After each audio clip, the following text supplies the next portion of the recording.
ಅಲ್ಲ, ನಿನಗೆ ಇನ್ನೂ ಸಣ್ಣ ವಯಸ್ಸು. ಈ ವಯಸ್ಸಲ್ಲಿ ನೀನು ಯಾರಾದರೂ ಒಬ್ಬ ಒಳ್ಳೆಯ ಗಂಡನೊಟ್ಟಿಗೆ ನೀನು ವಿಹಾರ ಮಾಡಬೇಕಾದವಳು ಈ ಯೌವನ ಕಾಲದಲ್ಲಿ.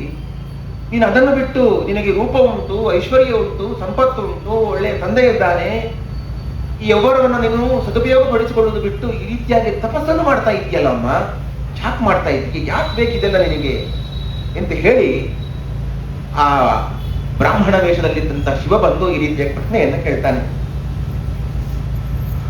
ಅವಾಗ ಆ ಕಾಳಿ ಹೇಳುವಂತ ಉತ್ತರ, ಚಂದ್ರಶೇಖರ ತನ್ನ ಪತಿಯಾಗಬೇಕೆಂದು ನಿನ್ನನ್ನು ತಪದ ನಿಷ್ಠೆಯಲ್ಲಿ.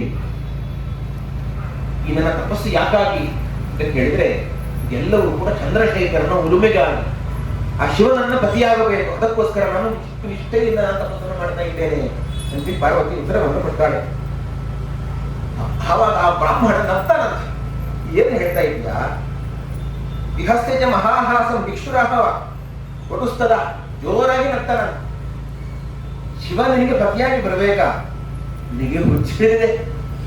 ಯಾರಾದ್ರೂ ಶಿವನನ್ನ ಗಂಡನಾಗಬೇಕು ಅಂತ ಯಾರಾದ್ರೂ ಅಪೇಕ್ಷಿಸ್ತಾರ? ಲೋಕದಲ್ಲಿ ಎಂತವ್ರು ಯಾರಾದ್ರೂ ಇದ್ದಾರ ಶಿವನನ್ನ ಗಂಡಾಗಬೇಕು ಅಂತ? ಈ ಸಣ್ಣ ವಯಸ್ಸಿನಿಗೆ ಎಲ್ಲ ರೂಪ ಉಂಟು, ಐಶ್ವರ್ಯ ಉಂಟು, ಅವನು ಏನೇ ಇಲ್ಲ, ಸ್ಮಶಾನವಾಸಿ ಭಸ್ಮವನ್ನು ಬೆಳೆದುಕೊಂಡು ತಪಸ್ಸು ಮಾಡ್ತಾ ಇದ್ದಾನೆ. ಅಂತಹ ದಿಗಂಬರನಾದಂತಹ ಶಿವನೇ ನನ್ನ ಗಂಡನಾಗಬೇಕು ಅಂತ ಬಯಸ್ತಾ ಇದ್ದೇನಲ್ವಾ? ಹುಚ್ಚು ಮರಳು, ಮಂಕು ಚಿಕ್ಕ ಬುದ್ಧಿಯು ನಿನಗೆ ಚಿತ್ತದ ಭ್ರಮೆ ಹಿಡಿಯುವುದೇ? ನಿನಗೇನು ಬುದ್ಧಿ ಹಾಳಾಗಿದೆಯಾ? ನಿನಗೆ ಭ್ರಮೆ ಬಂದಿದೆಯಾ? ಯಾಕೆ ಈ ರೀತಿಯಾಗಿ ನೀನು ವರ್ತನೆ ಮಾಡ್ತಾ ಇದ್ದೀಯಾ? ಮುಕ್ಕಣ್ಣ ಶಿವನಾಮ ತಿರುವನು, ಅವನಲ್ಲಿ ಏನು ಸೌಂದರ್ಯ ಉಂಟು? ಅವನ ಹತ್ರ ಏನು ಸೌಂದರ್ಯ ಉಂಟು? ಸ್ಮಶಾನದಲ್ಲಿ ಇರುವವನು ಅವನು ಎಂದು ಹೇಳಿ ಮಿತ್ರ ನಿನ್ನ ಬಯಸಿದೆಯೇ? ನೀನು ಯಾಕಾಗಿ ಅವನನ್ನ ಬಯಸ್ತಾ ಇದ್ದೀಯಾ? ನಾವು ಯಾವ ರೂಪಲಾವಣ್ಯಗಳು ಅವನಲ್ಲಿ ಉಂಟು ಅಂತ ನೀನು ಬಯಸ್ತಾ ಇದ್ದೀಯಾ? ಏನು ರೂಪವಿಲ್ಲ, ಗುಣವಿಲ್ಲ, ಶ್ರೀಕಾರ ಮೊದಲಿಲ್ಲ, ಯಾವುದೇ ರೀತಿಯ ರೂಪ ಇಲ್ಲ ಅವನೇ. ಇಷ್ಟರವರೆಗೆ ಯಾರೂ ಕೂಡ ಶಿವ ಅದ್ಭುತವಾದ ಸೌಂದರ್ಯ ಉಳ್ಳವನು ಅಂತ ವರ್ಣನೆ ಮಾಡಲಿಲ್ಲ. ಮತ್ತೆ ಯಾಕಾಗಿ ನೀನು ಅವನನ್ನು ಬಯಸ್ತಾ ಇದ್ದೀಯಾ? ಮತ್ತೆ ಗುಣ ಇಲ್ಲ, ಯಾವುದೇ ಗುಣವನ್ನು ಕೂಡ ಯಾರು ವರ್ಣನೆ ಮಾಡಲಿಲ್ಲ. ಹೇಳಿ ಕೇಳಿ ಅವನು ಯಾವುದೋ ಒಂದು ಗುಹೆಯಲ್ಲಿ ಗಿರಿಯಲ್ಲಿ ತಪಸ್ಸು ಮಾಡ್ತಾ ಇರುವವನು, ಭಕ್ತವನ್ನು ಬಳೆದುಕೊಂಡವನು, ಶ್ರೀಕಾರ ಮೊದಲಿಲ್ಲ. ಇಲ್ಲಿಯವರೆಗೆ ಹೇಳಿದ್ರೆ ಅವನ ಹೆಸರಿಗೆ ಒಂದು ಶ್ರೀಕಾರವೂ ಇಲ್ಲ. ನೋಡಿ, ಶ್ರೀಕೃಷ್ಣಾಯ ನಮಃ ಅಂತ ಹೇಳ್ತಾರೆ, ಶ್ರೀ ಶಿವಾಯ ನಮಃ ಅಂತ ಹೇಳ್ತಾರ? ಶ್ರೀಕಾರ ಮೊದಲಿಲ್ಲ, ಅವನಿಗೆ ಶ್ರೀಕಾರವನ್ನು ಹೇಳುವುದಿಲ್ಲ. ಬೇಕೆಂಬ ಐಶ್ವರ್ಯ ಇಲ್ಲ, ಅವನಿಗೆ ಐಶ್ವರ್ಯವೂ ಇಲ್ಲ, ಸಂಪತ್ತು ಇಲ್ಲ. ಪಿನಾಕಿ ಮದುವೆಯಾಗಿ ಏನುಂಡೆ ಏನು ಮನಿತೆ ನಿನಗೆ ಗುಣವಿಲ್ಲ. ಅವನನ್ನ, ಆ ಪಿನಾಕಿಯನ್ನ ಮದುವೆಯಾಗಿ ನೀನು ಏನು ಪಡ್ಕೊಳ್ತೀಯಮ್ಮ? ನಿನಗೆ ಏನಾಗಿದೆ? ನಿನಗೆ ಏನು ಬೇಕು ಅಂತ ನೀನು ಬಯಸ್ತಾ ಇದೀಯಾ?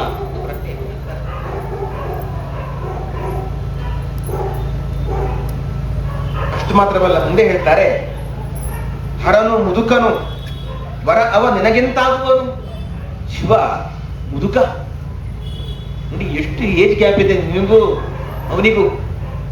ಈಗಾಗಲೇ ಅವನು ಸತೀದೇವಿಯನ್ನ ಮದುವೆಯಾಗಿ ಸತೀದೇವಿ ಸತ್ತೋಗಿದ್ದಾಳೆ. ನೀನೀಗ ಈ ಸಣ್ಣ ಹುಡುಕಿ ಆ ಶಿವನೇ ಬೇಕು ಅಂತ ತಪಸ್ ಮಾಡ್ತಾ ಇದ್ದೀಯ. ಮುದುಕ ಅವನು. ಯಾರಾದ್ರೂ ಲೋಕದಲ್ಲಿ ಮುದುಕನನ್ನ ಮದುವೆ ಆಗ್ತಾರಾ?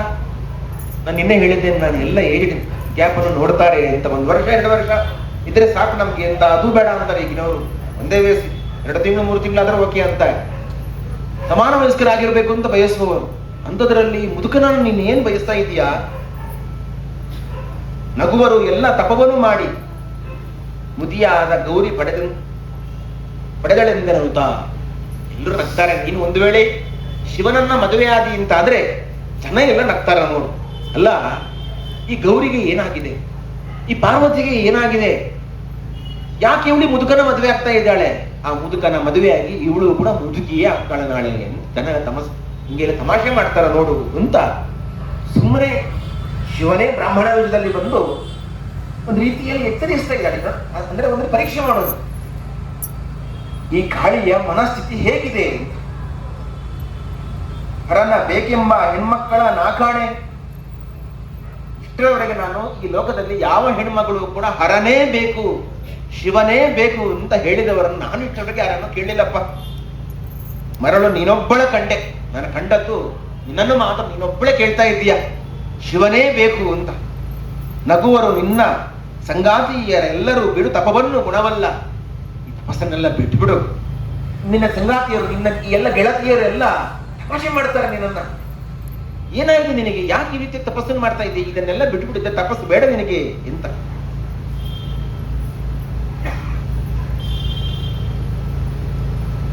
ಆದರೆ ನಮ್ಮ ಮಧ್ವ ಸಿದ್ಧಾಂತ ನಾನು ಹೇಳಿದೆ ಆವಾಗ, ಮಧ್ವ ಸಿದ್ಧಾಂತದಲ್ಲಿ ಶಿವನನ್ನ ಈ ರೀತಿಯಾಗಿ ನಾವು ಚಿಂತನೆ ಮಾಡೋದಿಲ್ಲ. ಶಿವನಲ್ಲಿ ಒಳ್ಳೆಯ ರೂಪ ಇದೆ. ಶಿವನಿಗೆ ಇರುವಷ್ಟು ರೂಪ, ಒಂದು ಅದ್ಭುತವಾದ ಸೌಂದರ್ಯ ಉಂಟು ಅಂತ ರಾಜರು ಅದು ವರ್ಣನೆ ಮಾಡ್ತಾರೆ. ಸೌಂದರ್ಯ ಮೂರ್ತಿ ಮಮಾಶ್ರಯ ವಿಶ್ವನಾಥಂ ಅಂತ ಹೇಳಿ ಆ ಒಂದು ಶಿವನ ಆ ವರ್ಣನೆಯನ್ನು ಮಾಡಬೇಕಾದ್ರೆ ಸೌಂದರ್ಯ ಮೂರ್ತಿಯವನು, ಸೌಂದರ್ಯದ ಪ್ರತೀಕ ಅವನು, ಮತ್ತೆ ಒಳ್ಳೆಯ ಗುಣವಂತ ಇವನು. ಒಬ್ಬ ಕವಿ ಒಂದು ಮಾತನ್ನ ಹೇಳ್ತಾನೆ, ಗುಣದೋಷೋ ಬುಧೋ ಬೃಣ್ಣನ್ ಇಂದುಕ್ಷೇಲಾ ವಿವೇಶ್ವರ ಶಿರಸಾ ಶ್ಲಾಘನೆ ಪೂರ್ವಂ ಪರಂ ಕಂಠೇನೆ ಯಚ್ಛತಿ ಅಂತ. ಇದು ಒಬ್ಬ ಕವಿ ಹೇಳಿದಂತ ಮಾತು. ಶಿವ ಎಂತಹ ಗುಣವಂತ ಅಂತ ಹೇಳಿದ್ರೆ, ಸಮುದ್ರ ಮಥನ ಆಗಬೇಕಾದರೆ ಏನೆಲ್ಲ ಬಂತು? ಚಂದ್ರನೂ ದಯಿಸಿ ಬಂದ, ವಿಷವೂ ಬಂತು. ಚಂದ್ರನನ್ನು ಧರಿಸಿಕೊಂಡವನು ಶಿವನೇ, ವಿಷವನ್ನು ಸ್ವೀಕರಿಸಿದವನು ಶಿವನೇ. ವಿಷವನ್ನು ಎಲ್ಲಿಟ್ಟುಕೊಂಡ? ವಿಷವನ್ನು ಒಳಗೆ, ಕಂಠದ ಒಳಗೆ ಇಟ್ಟುಕೊಂಡ, ವಿಷಕಂಠ ಅಂತ ಅನಿಸಿಕೊಂಡ. ಚಂದ್ರನನ್ನ ಅವನು ತಲೆಯಲ್ಲಿ ಧರಿಸಿಕೊಂಡ.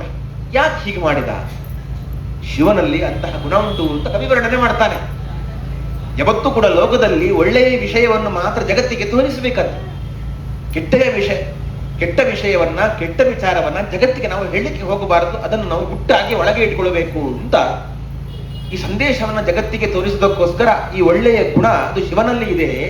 ಆ ಕೆಟ್ಟ ವಿಷಯವನ್ನ ತಾನೊಬ್ಬನೇ ಒಳಗೆ ಇಟ್ಟುಕೊಂಡ. ಆ ಚಂದ್ರ ಅಂದ್ರೆ ಆಹ್ಲಾದ, ಎಲ್ರಿಗೂ ಸಂತೋಷ ಆಗುವಂಥದ್ದು, ಅದನ್ನು ಒಳಗಿಟ್ಟುಕೊಳ್ಳಿಲ್ಲ, ಅದನ್ನು ತಲೆಯ ಮೇಲೆ ಎಲ್ರಿಗೂ ಕಾಣುವ ಹಾಗೆ ಧರಿಸಿಕೊಂಡ. ಅಂತಹ ಗುಣವಂತ ನಮ್ಮ ಶಿವ ಅಂತ ಒಬ್ಬ ಕವಿ ವರ್ಣನೆ ಮಾಡ್ತಾನೆ.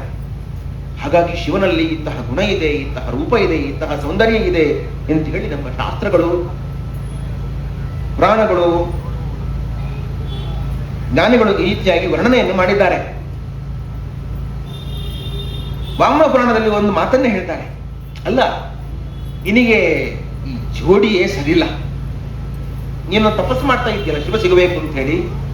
ಒಂದು ವೇಳೆ ನೀನು ಆ ಶಿವನನ್ನ ಮದುವೆ ಆದ್ರೆ ಶಿವ ಪಾರ್ವತಿಯರ ಜೋಡಿ ಚೆನ್ನಾಗಿ ಆಗೋದಿಲ್ಲ. ತಥಾ ಗುರು ದುಕುಲಾಂಬರ ಶಾಲಿನೀತ್ವಂ ಮೃಗಾರಿ ಚರ್ಮಾಭಿವ್ರತಸ್ತು ರುದ್ರ. ನೀನು ಒಳ್ಳೆಯ ರೇಷ್ಮೆಯ ವಸ್ತ್ರವನ್ನು ಧರಿಸಿಕೊಂಡವಳು, ಪರ್ವತರಾಜನ ಮಗಳು ರೇಷ್ಮೆಯ ವಸ್ತ್ರವನ್ನು ಧರಿಸಿಕೊಂಡವಳು, ಆದರೆ ಅವನು ಮೃಗಚರ್ಮವನ್ನು ಧರಿಸಿಕೊಂಡವನು. ಎಲ್ಲಿಯಾದರೂ ಮ್ಯಾಚಿಂಗ್ ಉಂಟಾ? ಇವಾಗೆಲ್ಲ ಮ್ಯಾಚಿಂಗ್ ಅಲ್ವಾ? ಮದುವೆಯಲ್ಲೂ ಮ್ಯಾಚಿಂಗ್, ರಿಸೆಪ್ಷನ್ ಅಲ್ಲೂ ಮ್ಯಾಚಿಂಗ್, ಎಂಗೇಜ್ಮೆಂಟ್ ಅಲ್ಲೂ ಮ್ಯಾಚಿಂಗ್, ಎಲ್ಲ ಒಂದೇ ರೀತಿಯಾಗಿ ಧರಿಸಿಕೊಂಡು ಹೋಗಬೇಕು. ಅಲ್ಲ, ಶಿವನಿಗೂ ಪಾರ್ವತಿಗೂ ಹೇಗೆ ಮ್ಯಾಚಿಂಗ್ ಮಾಡ್ಲಿಕ್ಕೆ ಆಗ್ತದೆ? ಅಲ್ಲ, ನೀನು ಒಳ್ಳೆಯ ರೇಷ್ಮೆ ವಸ್ತ್ರವನ್ನು ಧರಿಸಿಕೊಂಡು ಬಂದ್ರೆ ಅವನು ಮೃಗಚರ್ಮವನ್ನು ಧರಿಸಿಕೊಂಡು ಬರ್ತಾನೆ. ತ್ವಂ ಚಂದನಾತ್ತ ಸಚ ಭಸ್ಮಭೂಷಿತ. ನೀನು ಚಂದನವನ್ನ, ಸುಗಂಧವನ್ನ ದೇಹಕ್ಕೆಲ್ಲ ಬೆಳೆದುಕೊಂಡು ಬಂದ್ರೆ ಅವನು ಭಸ್ಮವನ್ನು ಬೆಳೆದುಕೊಂಡು ಬರ್ತಾನೆ. ಏನಿದು? ಹಾಗೆ ನಯುಕ್ತ ರೂಪಂ ಪ್ರತಿಭಾತಿ ಮೇತ್ವಿದಂ. ಇದು ಸರಿ ಹೊಂದೋದಿಲ್ಲ, ನಿಮ್ಮಿಬ್ಬರ ಇದು ಜೋಡಿ ಈಡು ಜೋಡಿ ಅಂತ ಅನಿಸೋದಿಲ್ಲ, ಇದು ಸರಿ ಇಲ್ಲ. ಅಷ್ಟು ಮಾತ್ರ ಕರಪಲ್ಲಭ ಕೋಮಲಸ್ತೆ, ನಿನ್ನ ಕೈಗಳು ಎಷ್ಟು ಕೋಮಲವಾಗಿದೆ ಅಮ್ಮ. ತಮೇಷ್ಟತೆ ಶಾರ್ವಕರಂ ಸಸರ್ಪಂ. ಅವನ ಕೈಗಳಲ್ಲಿ ಸರ್ಪವನ್ನು ಕಟ್ಟಿಕೊಂಡಿದ್ದಾನೆ. ನೀವು ಹತ್ರ ನಿಂತ್ರೆ ಅದು ಹೆಂಗ್ ಜೋಡಿ ಅಂತ ಅನಿಸಿಕೊಳ್ಳುತ್ತೆ ಇಂತ. ಹೀಗೆಲ್ಲ ಆ ಬ್ರಾಹ್ಮಣ ಹೇಳಬೇಕಾದ್ರೆ ಪಾರ್ವತಿ ದೇವಿ ಏನು ಪ್ರತಿಕ್ರಿಯೆ ಕೊಟ್ಟಿರಬಹುದು? ಏನಾದರೂ ಮನಸ್ಸು ಬದಲಾವಣೆ ಮಾಡಿಕೊಂಡಿರಬಹುದಾ ಹೇಳಿದ್ರೆ ಪಾರ್ವತಿಗೆ ಸಿಟ್ಟು ಬಂತದ್ದು. ಕಾಕು ಬ್ರಾಹ್ಮಣನೇ ಹೋಗಿ ಎಂದಳು. ಹೋಗು ಬ್ರಾಹ್ಮಣ, ಏನ್ ಮಾತನಾಡ್ತಾ ಇದ್ದೀಯಾ? ನನ್ನ ಶಿವನ ಬಗ್ಗೆ ನೀನು ಮಾತನಾಡ್ತಾ ಇದ್ದೀಯಾ? ನೋಡಿ, ಶಿವನನ್ನ ಮದುವೆ ಆಗುವ ಮುಂಚೆ ಆ ಪೊಸೆಸಿವ್ನೆಸ್, ನನ್ನವನು ಶಿವ ಅಂತ, ಆ ಶಿವನನ್ನ ಬಿಟ್ಟು ಕೊಡೋದಿಲ್ಲ ಅಂತ ಹೇಳುವ ಭಾವನೆ ಆ ಪಾರ್ವತಿಯಲ್ಲಿ. ಏನು ಮಾತನಾಡ್ತಾ ಇದ್ದೀಯ ನನ್ನ ಶಿವನ ಬಗ್ಗೆ? ಹೋಗ್ ಬ್ರಾಹ್ಮಣ, ಹೋಗಿಲ್ಲಿಂದ, ನಡೆಯಿಲ್ಲಿಂದ. ನನ್ನ ಶಿವ ಹೇಗಿದ್ದಾನೆ? ತಲೆಯಲ್ಲಿ ಗಂಗೆಯನ್ನ ಧರಿಸಿಕೊಂಡಿದ್ದಾನೆ, ಚಂದ್ರನನ್ನು ಧರಿಸಿಕೊಂಡಿದ್ದಾನೆ. ನನ್ನ ಶಿವನಿಗೆ 3 ಕಣ್ಣುಗಳು ಉಂಟು ಅಂತ ಹೇಳಿ ಶಿವನ ಆ ರೂಪ ಲಾವಣ್ಯಗಳನ್ನ ವರ್ಣನೆ ಮಾಡ್ತಾ ಇದ್ದಾರೆ ಬ್ರಾಹ್ಮಣನ ಮುಂದೆ. ಇಂತಹ ಸೌಂದರ್ಯ ಮೂರ್ತಿಯಾದಂತಹ ಶಿವನ ಬಗ್ಗೆ ನೀನು ಈ ರೀತಿಯಾಗಿ ಅಪಲಾಪವನ್ನು ಮಾಡ್ತಾ ಇದೀಯಾ? ಏನ್ ಮಾತನಾಡ್ತಾ ಇದೀಯಾ? ಶಿವನ ಮಹಿಮೆ ನಿನಗೆ ಗೊತ್ತಿದೆಯಾ ಏನಾದರೂ ಅಂತ ಹೇಳಿ ಆ ಕಾಳಿ ದೇವಿ ಆ ಬ್ರಾಹ್ಮಣನಿಗೆ ಈ ರೀತಿಯಾಗಿ ಮಾತನಾಡಿದಾಗ ಶಿವನಿಗೆ ಬಹಳ ಸಂತೋಷ ಆಯಿತು.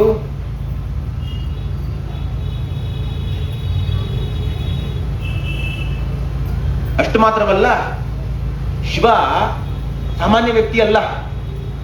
ಇಂದ್ರಾದಿ ಕೋಟಿ ದೇವಾರ್ಕರೆಲ್ಲರೂ ಕೂಡ ಶಿವನ ಅಂಗಡಿಗೆ ಓಲೈಸುವ ಸಕಲ ಇಂದ್ರಾದ ದೇವತೆಗಳು ಕೂಡ ಶಿವನ ಪಾದಾರಾಧನೆ ಮಾಡಬೇಕು ಅಂತ ಯಾವತ್ತೂ ಕೂಡ ಕಾಯ್ತಾ ಇರ್ತಾರೆ.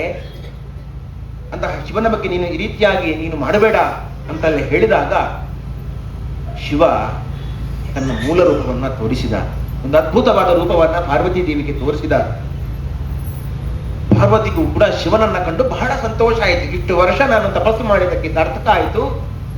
ಆ ಶಿವ ನನಗೆ ಒಂದು ಅನುಗ್ರಹ ಮಾಡಿದ, ನಿನ್ನನ್ನು ವರಿಸ್ತೇನೆ ನಾನು, ನೀನೀಗ ಮನೆಗೆ ಹೋಗಮ್ಮ, ಸಪ್ತರ್ಷಿಗಳನ್ನು ಕಳಿಸಿಕೊಡ್ತೇನೆ ಮನೆಗೆ, ನಮ್ಮ ಮದುವೆಯ ಮಾತುಕತೆಯನ್ನ ಮಾಡೋಣ ಅಂತ ಶಿವನೇ ಅಭಯವನ್ನು ಕೊಟ್ಟು ದರ್ಶನವನ್ನು ಕೊಟ್ಟು ಅಲ್ಲಿಂದ ಅಂತರ್ಧಾನವನ್ನು ಹೊಂತಾನೆ. ಇತ್ತ ಮಂದ್ರ ಬರುವುದಕ್ಕೆ ಶಿವ ಬರ್ತಾನೆ. ಶಿವ ಬಂದು ಯೋಚನೆ ಮಾಡ್ತಾನೆ, ಈಗ ಮುಂದೆ ಕಲ್ಯಾಣ, ಪಾರ್ವತಿಯ ಕಲ್ಯಾಣ, ಏನು ಮಾಡ್ಬೇಕದಕ್ಕೆ, ಯಾರಾದ್ರೂ ಮುಂದೆ ನಿಂತು ಮಾಡಿಸುವವರು ಬೇಕಲ್ವಾ ಅಂತ ಹೇಳಿ ಅರುಂಧತಿಯ ಸ್ಮರಣೆಯನ್ನು ಮಾಡ್ತಾನಂತೆ. ಆ ಅರುಂಧತಿಯನ್ನ ಸ್ಮರಣೆ ಮಾಡ್ತಾ ಇದ್ದಾಗ ಅರುಂಧತಿ ದೇವಿ ಬರ್ತಾಳೆ. ಸಪ್ತರ್ಷಿಗಳನ್ನೆಲ್ಲ ಕರೆಸಿಕೊಳ್ತಾಳೆ. ಕರೆಸಿಕೊಂಡು ಮದುವೆ ಬಗ್ಗೆ ಮಾತುಕತೆಗೆ ನೀವು ಹೋಗಬೇಕು ಅಂತ ಹೇಳಿ ಅರುಂಧತಿಯನ್ನ ಮುಂದೆ ಮಾಡಿಕೊಂಡು ಸಪ್ತರ್ಷಿಗಳು ಹಿಮವಂತರಾಜನ ಬಳಿಗೆ ಹೋಗ್ತಾರೆ. ನಮ್ಮ ಶಿವನಿಗೆ ನಿಮ್ಮ ಮಗಳಾದಂತಹ ಪಾರ್ವತೀ ದೇವಿಯನ್ನ ಕೊಟ್ಟು ಮದುವೆ ಮಾಡಬೇಕು ಅಂತ.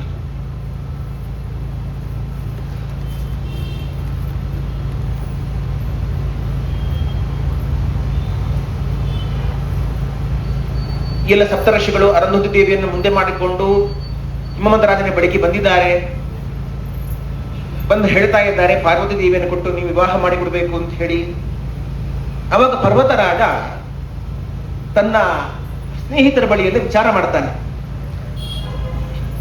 ಮೊದಲೇ ನಿಶ್ಚಯ ಮಾಡಿಕೊಂಡಿದ್ದಾನು, ನನ್ನ ಮಗಳನ್ನ ಶಿವನಿಗೆ ಕೊಟ್ಟು ವಿವಾಹ ಮಾಡುವುದು ಅಂತ ನಾರದನ ಮುಖದಿಂದ ಕೇಳಿದ್ದ. ಆದರೂ ಕೂಡ ಒಂದು ಸಾಂಕೇತಿಕವಾಗಿ ಮದುವೆಯ ಮಾತುಕತೆ ಬಂದಾಗ ಒಂದು ಕೇಳುವ ಒಂದು ಪರಿಪಾಠ ಉಂಟಲ್ವಾ, ಅದೇ ರೀತಿಯಾಗಿ ಕೇಳ್ತಾನೆ, ಹೇಗೆ ನನ್ನ ಮಗಳನ್ನ ಇವನು ಶಿವನಿಗೆ ಕೊಟ್ಟು ಮದುವೆ ಮಾಡಬಹುದಲ್ವಾ ಅಂತ ಕೇಳಿದಾಗ ಎಲ್ಲರೂ ಸಂತೋಷಪಟ್ಟರು. ಇದಕ್ಕಿಂತ ದೊಡ್ಡ ಭಾಗ್ಯ ಇನ್ನು ಯಾವುದಿದೆ, ಶಿವನೇ ಈ ನಿನ್ನ ಮನೆಗೆ ಅಳಿಯನಾಗಿ ಬರ್ತಾ ಇದ್ದಾನಂತಂದ್ಮೇಲೆ ಸಂತೋಷವಾಗಿ ನೀನು ನಿನ್ನ ಈ ಮಗಳನ್ನು ಕೊಟ್ಟು ಮದುವೆ ಮಾಡಬಹುದು ಅಂತ ಎಲ್ಲ ಅವನ ಸ್ನೇಹಿತರು ಕೂಡ ಬಂಧು ವರ್ಗದಲ್ಲಿ ಕೇಳಿದಾಗ ಒಳ್ಳೆಯ ಅಭಿಪ್ರಾಯವನ್ನೇ ಕೊಟ್ಟರು. ಆಗಲಿ ಅಂತ ಹೇಳಿದ್ರು. ಉತ್ತರ ಫಲ್ಗುನಿ ಯೋಗಂ ತೃತೀಯೇ ಹಿಮಾಂಶುಮಾನ್ ಗಮಿಷ್ಯತಿ ಚ ತತ್ರೋಕ್ತೋ ಮುಹೂರ್ತೋ ಮಿತ್ರನಾಮಕಃ ಅಂತ ಒಂದು ಒಳ್ಳೆಯ ಮುಹೂರ್ತ ಉಂಟು. ಆ ಚಂದ್ರ ಉತ್ತರ ಫಲ್ಗುನಿಯ ಯೋಗವನ್ನು ಹೊಂದಿದಾಗ ಮೈತ್ರ ಹೇಳುವಂತಹ ಒಂದು ಯೋಗ ಕುಡಿ ಬರ್ತದೆ. ಇಂತಹ ಒಂದು ಒಳ್ಳೆಯ ಮುಹೂರ್ತದಲ್ಲಿ ಶಿವನಿಗೂ ಪಾರ್ವತಿಗೂ ನೀವು ಈ ಕಲ್ಯಾಣವನ್ನು ನೀವು ಮಾಡಬಹುದು ಅಂತ ಹೇಳಿ ಎಲ್ಲರೂ ಕೂಡ ನಿರ್ಣಯವನ್ನು ಮಾಡ್ತಾರೆ. ಈ ಒಂದು ರುದ್ರದೇವರು ಕೂಡ ಒಂದು ಒಳ್ಳೆಯ ರೂಪವನ್ನು, ಒಳ್ಳೆಯ ಅಲಂಕಾರವನ್ನು ಮಾಡಿಕೊಂಡು ಬರ್ತಾರೆ. ತನ್ನ ಮದುವೆಗಾಗಿ ಎಲ್ಲ ಆಭರಣವನ್ನು ಧರಿಸಿಕೊಂಡಿದ್ದಾರೆ, ಒಳ್ಳೆಯ ವಸ್ತ್ರವನ್ನೆಲ್ಲ ಅಲಂಕಾರವನ್ನು ಮಾಡಿಕೊಂಡು ಸಾಕ್ಷಾತ್ ಪರಮಾತ್ಮನ ಬಳಿಯಲ್ಲಿ, ನಾರಾಯಣನ ಬಳಿಯಲ್ಲಿ ಒಂದು ಪ್ರಾರ್ಥನೆ ಮಾಡ್ತಾ ಇದ್ದಾರೆ, ನಾನು ಹೀಗೆ ಮದುವೆಗೆ ಹೊರಟಿದ್ದೇನೆ ಅಂತ ಹೇಳಿದಾಗ ಆ ಬ್ರಹ್ಮದೇವರ ಜೊತೆಯಲ್ಲಿ ಭಗವಂತನ ಜೊತೆಯಾಗಿ ಸೇರಿಕೊಂಡು ರುದ್ರದೇವರು ಆ ಕಲ್ಯಾಣದ ಮಂಟಪಕ್ಕೆ ಬರ್ತಾ ಇದ್ದಾರೆ. ಎಡದಲ್ಲಿ ಬ್ರಹ್ಮ, ಬಲದಲ್ಲಿ ಶ್ರೀ ವಿಷ್ಣು, ನಡುವೆ ಶಂಕರನ್ನು ಕುಳ್ಳಿರಲು ಬ್ರಹ್ಮ, ವಿಷ್ಣುವಿನ ಮಧ್ಯದಲ್ಲಿ ಶಿವ ಕುಳಿತುಕೊಂಡಿದ್ದಾನೆ. ಸುರನರಾದಿಗಳು ಚಾಮರವ ಬೀಸುತ್ತಲಿರೆ, ಹರನು ಕುಳ್ಳಿರೆ ಟಿವಿಯಲ್ಲಿ ಬಹಳ ಗಂಭೀರವಾಗಿ ಶಿವ ಕುಳಿತುಕೊಂಡಿದ್ದಾನೆ. ರುದ್ರದೇವರು ಬಂದಾಗ ಎಲ್ಲ ದೇವತೆಗಳು ಕೂಡ ಎದ್ದು ನಮಸ್ಕಾರವನ್ನು ಮಾಡ್ತಾರೆ, ಪರಸ್ಪರ ಮಾತನಾಡಿಕೊಳ್ತಾರೆ. ಈ ಶಿವನೇ ಈ ಪಾರ್ವತಿಗೆ ಯೋಗ್ಯನಾದಂತಹ ವರ. ಈ ಪಾರ್ವತಿಗೂ ಕೂಡ ಬಹಳ ಜೀವನದ ದೊಡ್ಡ ಭಾಗ್ಯ. ಸ ಏಷಃ ಏನಾಂಗ ಮನಂಗತಾಂಕೃತಂ ಕಂದರ್ಪ ನಾಮ್ನಃ ಕುಸುಮಾಯುಧಸ್ಯ. ಆ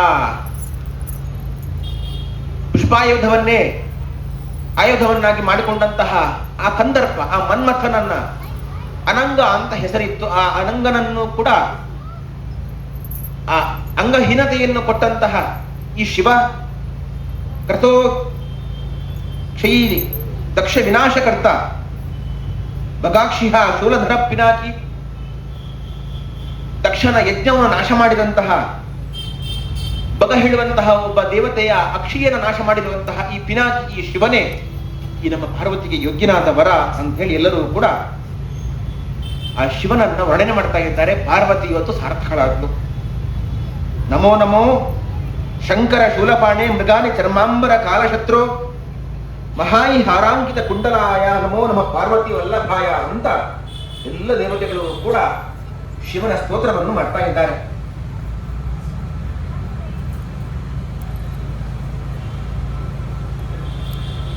ಈ ಸಂದರ್ಭದಲ್ಲಿ ರುದ್ರದೇವರು ಒಂದು ಮಾತನ್ನ ಹೇಳ್ತಾರೆ ಎಲ್ಲರ ಸಮ್ಮುಖದಲ್ಲಿ. ನಮೇಸ್ತಿನಾಥ ನ ಪಿತಾ ತಥೇವ ನಯತ್ ಅಜ್ಞಾತಯೋವ ನ ಮಿತ್ರ ಬಾಂಧವಾಕ್ಯ ನಿರಾಶ್ರಯೋಹಂ ಗಿರಿಶೃಂಗವಾಸಿ ತಾಂ ಪ್ರತೀಕ್ಷಾಮಿ ತವಾದ್ರಿ ರಾಜ ಅಂತ ಹೇಳಿ ಆ ಮಾವನ ಮುಂದೆ, ಪರ್ವತರಾಜನ ಮುಂದೆ ಹೇಳುವಂತಹ ಮಾತು. ನನಗೆ ತಂದೆ ತಾಯಿ ಯಾರೂ ಇಲ್ಲ, ನಾನು ಎಲ್ಲೋ ನಿಮ್ಮ ಬೆಟ್ಟದಲ್ಲಿ ಗುಹೆಯಲ್ಲಿ ತಪಸ್ಸು ಮಾಡ್ತಾ ಇರುವವನು ಅಂತಹ ನಾನು ಇವತ್ತು ನಿಮ್ಮ ಮಗಳನ್ನ ಬಯಸಿಕೊಂಡು ಇಲ್ಲಿಗೆ ಬಂದಿದ್ದೇನೆ, ನನ್ನ ಮಗಳನ್ನು ನನಗೆ ನೀಡಬೇಕು ಅಂತ ಈ ಶಿವ ಈ ರೀತಿಯಾಗಿ ಕೇಳಿದಾಗ ಸಂತೋಷದಿಂದ ಅವನ ಪಾರ್ವತಿಯನ್ನ ಕನ್ಯಾದಾನವನ್ನು ಮಾಡ್ತಾನೆ ಹಿಮವಂತ ರಾಜ. ಪಾಣಿಗ್ರಹಣವನ್ನ ಶಿವ ಮಾಡ್ತಾನೆ. ಯಾವಾಗ ಶಿವ ಆ ಪಾರ್ವತಿಯ ಕಾಳಿಯ ಪಾಣಿಗ್ರಹಣವನ್ನು ಮಾಡ್ತಾನೋ ಅವಾಗ ಪಾರ್ವತಿಗೆ ರೋಮಾಂಚನ ಆಗಿ ಹೋಗ್ತದೆ, ಸಂತೋಷ ಪಡ್ತಾಳೆ, ಮುಖ ಅರಳುತ್ತೆ ಅವಳಿಗೆ. ಆ ಒಂದು ಸ್ಪರ್ಶದ ಅನುಭೂತಿಯಿಂದ ಅವಳಿಗೆ ಒಂದು ಆಹ್ಲಾದ ಉಂಟಾಗ್ತದೆ. ವಿವಾಹದ ವೇದಿಕೆಯಲ್ಲಿ ಬ್ರಹ್ಮದೇವರು ಮಾತನಾಡ್ತಾರೆ.